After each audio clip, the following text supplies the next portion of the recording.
So, as a lead up to Spider-Man No Way Home, I plan on doing a marathon of Spider-Man videos up until the film's release. And what better way to kickstart it than revisiting the first Spider-Man 3.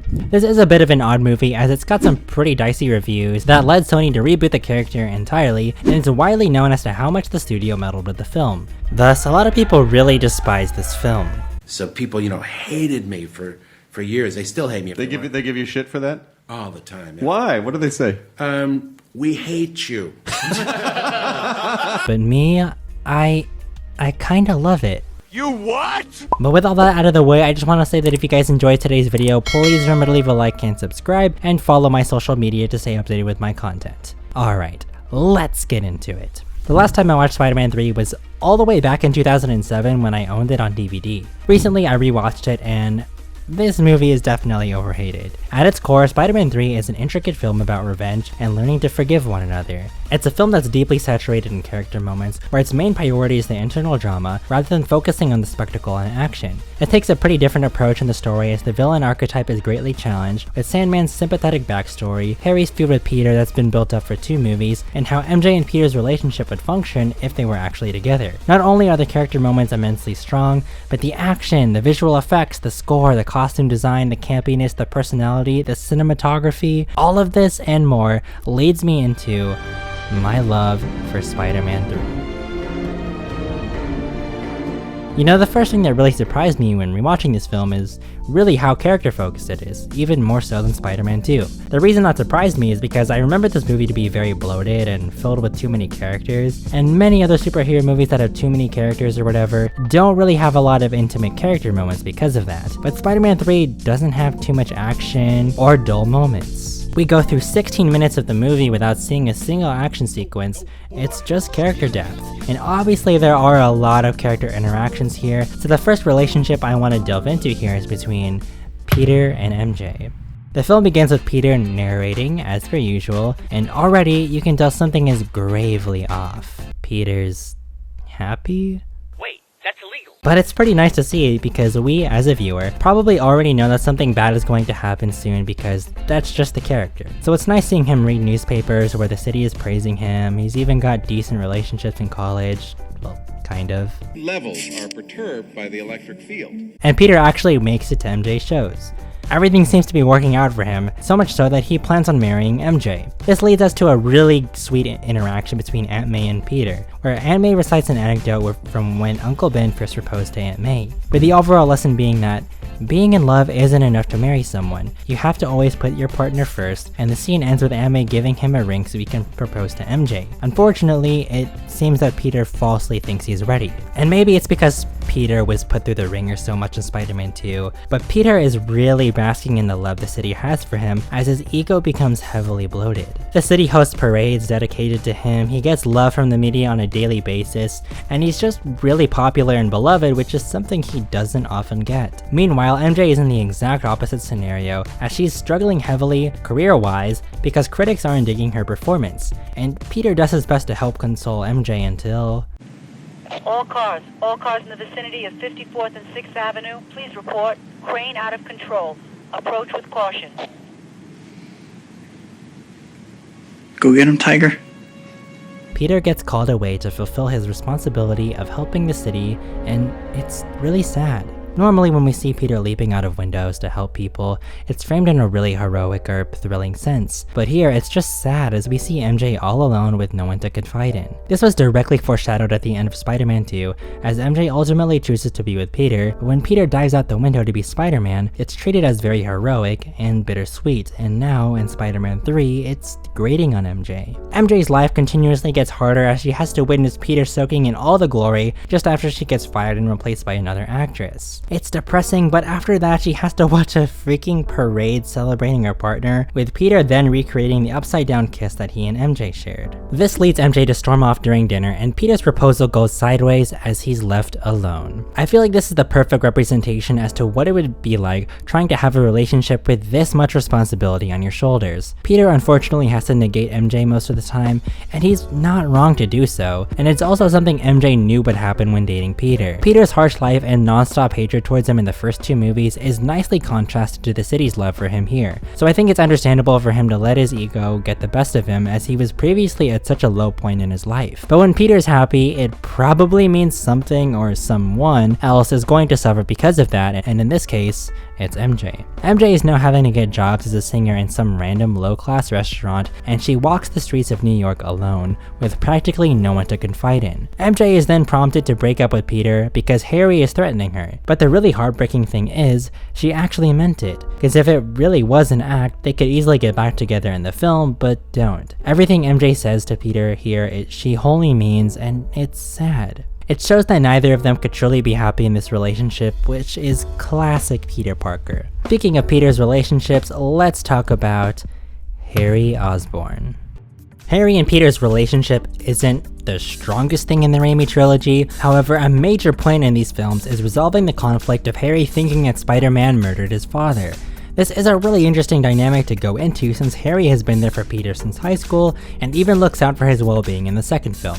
He gets him an exclusive with Doc Ock, he greets him happy birthday, and I guess that's it.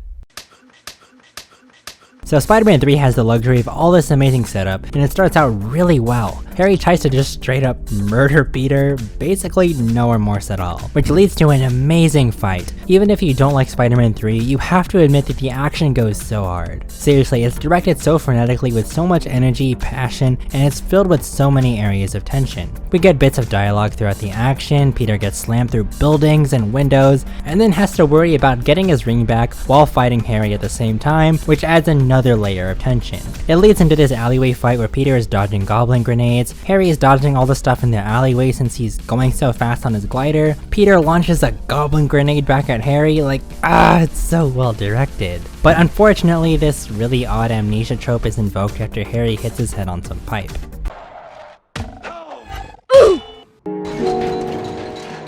But why does this happen? Why is this really weird memory loss trope invoked with Harry after 2 films of build up to this? Because nothing really happens with Harry no longer remembering this. The only good thing about it to me is that we get to see Peter and Harry's relationship as best friends again, which makes the ending where Harry decides to help Peter feel slightly less jarring. And plus, we haven't really seen these two be all that great of friends in the past 2 films in my opinion, so at least some good comes out of it. But the reason why it feels so jarring is because of the addition of Eddie Brock.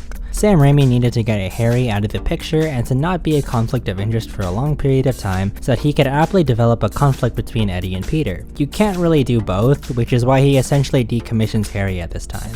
It really sucks, all that buildup was there in the first movie, but it gets thrown away because Sony wanted to put Venom in there to sell tickets. But while all of that was going on, we had, in my opinion, an actual amazing villain, this being Sandman. Sandman might just be my favorite villain in the Raimi trilogy. And really, Doc Ock and Norman Osborn were better written and properly fleshed out, but there's a certain pathos that those characters simply don't have, especially compared to Sandman. And yeah, the previous 2 villains both had some pathos with them, but they were also manipulated by some other entity that caused them to do bad things. Sandman though, he's just a regular dude that wants to save his daughter from this illness that's going to kill her. That's it. That's all he wants from the beginning to the end of the movie. And not only does he want to save her, he wants to be in her life, but is unable to due to being a convicted crook. Even when he tragically gets turned into a sand monster and is kicked out of his house, all he's thinking about is his daughter and how he's gonna be there for her. The story is told without any dialogue and is just pure visuals. We can see at first that he's terrified of what's become of himself, but those feelings are incomparable to his objective of saving his daughter. Even in this life-altering, traumatizing event, all he's thinking about is her. It also symbolizes how he's never going to have a normal relationship with her, as he goes to pick up the picture of his daughter and is unable to grab it. He simply cannot be happy. His motivations are honestly the most human in the trilogy. He just wants to be with his daughter, man. I missed you. I miss you too, Daddy. Hey, who left this bowl of onions here? Unlike the previous 2 big bads, Sandman's not being manipulated by some other force, he's not sadistic, he's not a bad guy, he's just had bad luck. There's honestly nothing more relatable than that, and there's probably nothing more relatable to Peter than that. Unfortunately, at this moment, Peter doesn't know or really care about Sandman's actions when stealing the money. To him, he's just another low-life criminal that he has to stop. Nonetheless, Sandman doesn't have the money he needs to save his daughter and still has to lurk in the shadows to be in her life. Just take a look at this deleted scene from Spider-Man 3.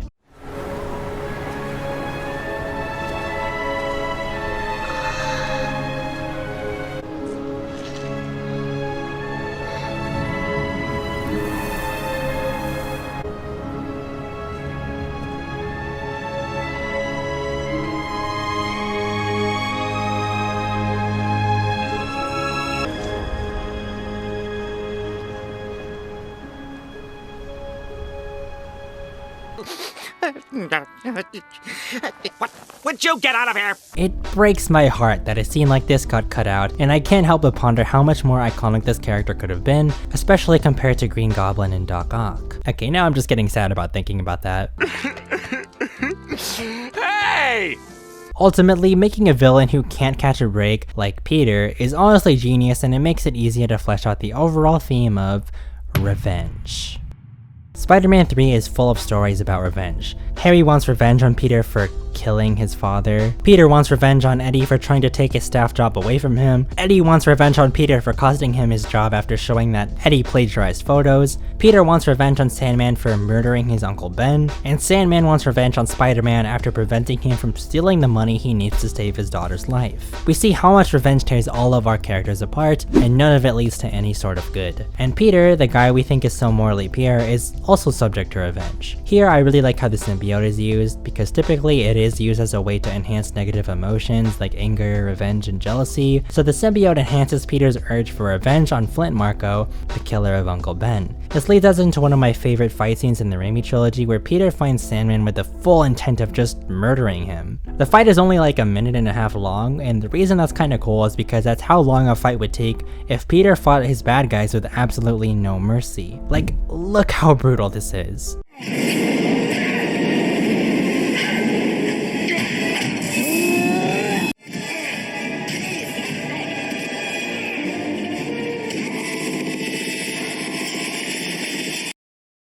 There's just so much energy infused in the action scenes, which is one of the things I love the most about Spider-Man 3. But the scene after that is also amazing. Peter goes to tell Aunt May that Spider-Man ended up killing Uncle Ben's killer. And if you think about it, it is even more tragic because a lot of people, like myself, believe that Aunt May already knows that Peter is Spider-Man. It's just that she doesn't want to outright say it. So hearing this, Aunt May thinks that Peter ended up killing him. And Peter is shocked to find out that Aunt May isn't happy about it. He thinks that she would be glad that he's dead and that Uncle Ben's killer has been brought to justice. Aunt May tells him that it's not really for us to decide who lives and dies, and normally that's Peter's moral outlook as well, so this causes him to turn away from the symbiote for a while. However, he puts it back on later after Mary Jane breaks up with him, which of course leads us into another aspect of revenge where Peter visits Harry to see why he did this to him. The two fight where it ends with Peter literally blowing up Harry's face, which blinds his right eye. After Peter blows up his best friend, he then visits MJ's workplace to try and humiliate her and show off his new girlfriend. The situation hurts Gwen, it hurts MJ, it hurts the people working there, and obviously it hurts Peter as he hardly even recognizes himself anymore. Who are you? I don't know. Peter ruined every relationship in his life essentially, which shows that revenge leads to nothing good, just more pain. And fun fact, in the editor's cut, after Peter blows up Harry, it's actually supposed to cut to the dance scene. And speaking of this, let's talk about Bully Maguire.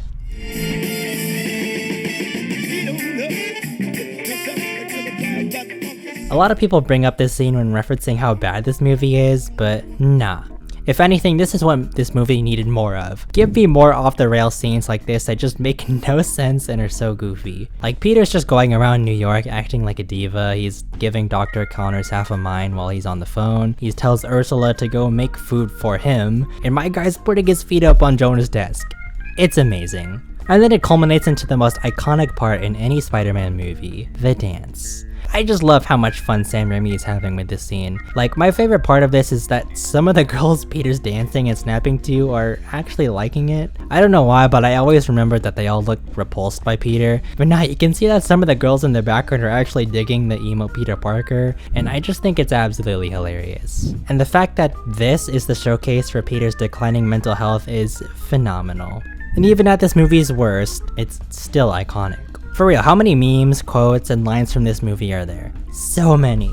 How many people are still quoting and memeing about the Mark Webb movies? Yeah, like pretty much no one. There's literally an entire subsection of Raimi memes specifically dedicated to Bully Maguire. Spider-Man Into the Spider-Verse did a shot-for-shot recreation of it. It's referenced in video games, people are doing dance tutorials for it, and you have fans going to the actual location to redo the dance themselves. So it just goes to show, don't be afraid to show some personality in your films. Even if it's whack, it'll at least be very memorable. And I'm glad to see that this scene, the one that used to be used as a prime example of why this film is horrible, is now being praised and used for endless meme material. Which leads me into the last theme of the movie, this being understanding and compassion. All of the revenge plots besides Eddie get resolved with understanding the other side and gaining compassion. Harry forgives Peter now knowing the full circumstances. Peter forgives Sandman for killing Uncle Ben now knowing the full picture. Sandman forgives Spider-Man now knowing his secret identity. The only one who doesn't forgive or have empathy is Eddie. And I don't think it's a coincidence that he's the only one that ends up dying, also in the dumbest way imaginable, which is possibly to exaggerate the point even further. With the moral of the story being, if you don't have empathy, you die. But no, point being, it's never too late to allow yourself to move on and forgive. Sandman had the guilt on his conscience for years, but he still went ahead and confessed his guilt in hopes someone would at the very least understand. We see how much hatred can tear people apart, and for what? It literally doesn't do any good. Maybe it feels right in the moment, but afterwards it doesn't really do anything for us, but instead greatly harms the ones around us. With that out of the way, let's talk about my favorite thing about Spider-Man 3. This being the ending. The ending of Spider-Man 3 is kind of bleak. Sandman realizes that Spider-Man is directly related to the man he accidentally killed all those years ago. Sandman recites to Peter of the exact incident and why he was doing it. He tells him that his daughter was dying and that he needed money to try to save her. So after his partner commits a robbery, Marco, aka Sandman, tries to hijack Uncle Ben's car. Uncle Ben tells him to just go home so that neither of them will have any trouble. However, Marco's partner comes back abruptly, which startles Marco, causing him to accidentally pull the trigger, which kills Uncle Ben. Knowing this, Peter isn't actually angry despite looking at the face that directly killed his uncle. He understands and forgives him. It's pretty bittersweet. On the bright side, Marco got that off his conscience and Peter learned to grow and forgive. But now Marco has to leave, knowing he still doesn't have the money to save his daughter, and we the viewer don't ever know if he was ever able to save her. Meanwhile, Harry is bleeding out due to being impaled by the glider, and I just want to say I really love this parallel. I just think it's so cool that Norman Osborn dies by his own glider after trying to dupe Peter and kill him in Spider-Man 1, and his son, Harry, dies by his own glider to save Peter after fighting alongside him. The sins of the father are completely washed away, and Harry slowly dies in MJ's arms as he has a final conversation with Peter. Peter tells him that he's his best friend, and Harry dies as the New York sun rises whilst this very empowering score takes over. And that's it. He doesn't get revived, there's no heroic moment or anything. They have a funeral for him and we fade to black.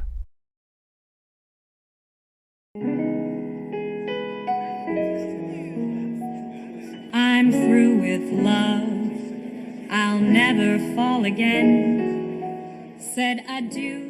We open with MJ beautifully singing Marilyn Monroe's I'm Through With Love, implying that she's never going to find another love since it didn't work out with Peter. It's a really beautiful rendition, but the tragic part is she's yet again singing in some random restaurant. She never fulfills her dreams by the end of the film. This isn't the empowering arc that we were probably all expecting, where she goes from being despised by critics to overcoming that and becoming a star. By the end of the movie, she still hasn't achieved her dreams and is just singing at some random place in New York. It's depressing. Then Peter walks in and the two look at each other, and their facial expressions say it all. The two embrace as we let Danny Elfman's somber score take over, and the film simply ends with the two hugging. Wow, that's it? It's pretty crazy. They don't make up, they don't get back together, nothing. There's no happy ending, and I think this was masterfully done. There isn't even a single piece of dialogue either. They just look at each other, hug, and then it ends without the viewer ever knowing if it worked out between them. Both of Raimi's last two films end in a sad way, but there's at least a bittersweetness to them. This one just ends in one of the most bleak ways possible, with hardly any indication that things will work out with our characters. God, I would kill for a Spider-Man 4. I don't think it'll ever happen, and we may even get an answer as to what Tobey Maguire's Spider-Man has been up to since then in No Way Home. But if there's a chance, I'd love to see it take place in the present day, seeing what the characters are doing now, or even to just pick up right where we left off and de-age the actors a bit. But anyway, I'm kinda rambling a bit. I love Spider-Man 3. It feels like a movie that's made by a director with personality, even with all the studio interference. The Andrew Garfield movies feel like a product made after the dark, gritty success of the Dark Knight films. The MCU as a whole just sort of feels like it's made in a factory, where all the movies have to feel the same in order for them to fit into a continuity. But this movie just feels like a movie. An original one at that. It came out at just the right time, before superhero movies really blew up and studios were just trying to copy the success of others. Sam Raimi was forced to create his own style, and I think that's what makes these films so charming. Even at its worst, it's still amongst the best superhero movies ever made.